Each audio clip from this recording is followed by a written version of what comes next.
Pokistonlik Muqaddas Ashraf 16 yosh vaqtida oilasi uni 34 yoshlik bir Xitoy bilan uylandirdi. Lekin Muqaddas 5 oydan keyin uyiga qaytdi. Yani kelib 3 oylik homildor bo'lib, o'ziga paskashlik qilgan u odamdan ajrashishni talab qildi. Kishilik huquq tashkilotlari yaqinqi yillardan buyon Pokistonlik qizlarning kelin sifatida Xitoyga setilish qilmishlarining ko'payayotganligini, Muqaddasning faqat ziyonkashlikka uchragan nurg'un xristian qizlar orasidagi biri ekanligini ko'rsatdi. Dünya Uyghur Qurultayıning raisi Dolqun Aysa Germaniya parlamentida so'z qildi. 8 mart Germaniya poytaxti Berlindagi Federatsiya parlamentida o'tkazilgan Kishilik huquq komiteti yig'inida so'z qilgan Dünya Uyghur Qurultayı raisi Dolqun Aysa Sharqi Turkiston masalasini tunishtirdi. Shuning bilan bir vaqtda Kanadaning Vancouver shahrida jam bo'lgan Uyg'urlar Xitoyning assimilyatsiya va bostirish siyosatlariga qarshi namoyish o'tkazdi.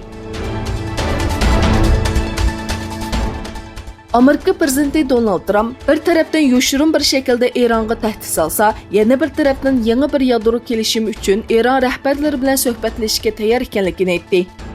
Oqsaroyda o'tkazilgan bir faoliyatda so'z qilgan Trump, qildigan ish bu. Menga telefon qilsin, o'tirib paranglashaylik va adil bir kelishim tuzaylik. Yadro quroliga erishishni xohlamaymiz. Talab qilgan narsamizmi ko'p emas. Bu ularni qaytadan yangi bir o'ringa elib kelishi mumkin. Eronga ziyon yetkazishni xohlamaymiz dedi.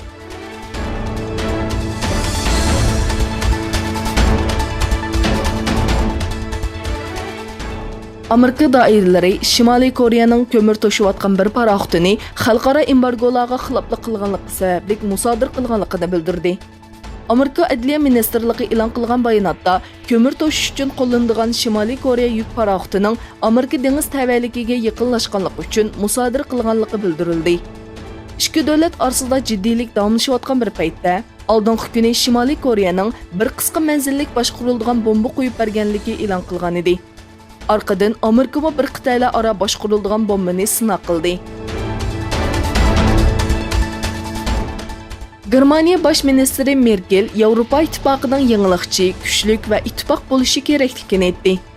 Germaniya bosh ministri Angela Merkel Ruminiyaning Sibiu shahrida o'tkazilgan Yevropa ittifoqi boshliqlar yig'inida so'z qildi. Merkel yig'inda Yevropa ittifoqining kelajagiga doir temalarning muzokara qilinadiganligini, siyosiy farqliliklar bo'lsa-mu, tinchlik va osoyishlikni qo'g'dash uchun birlikda harakat qilishning ahamiyatini o'ttirg'a qo'ygan bir xulosa dokladning qabul qilinadiganligini aytdi.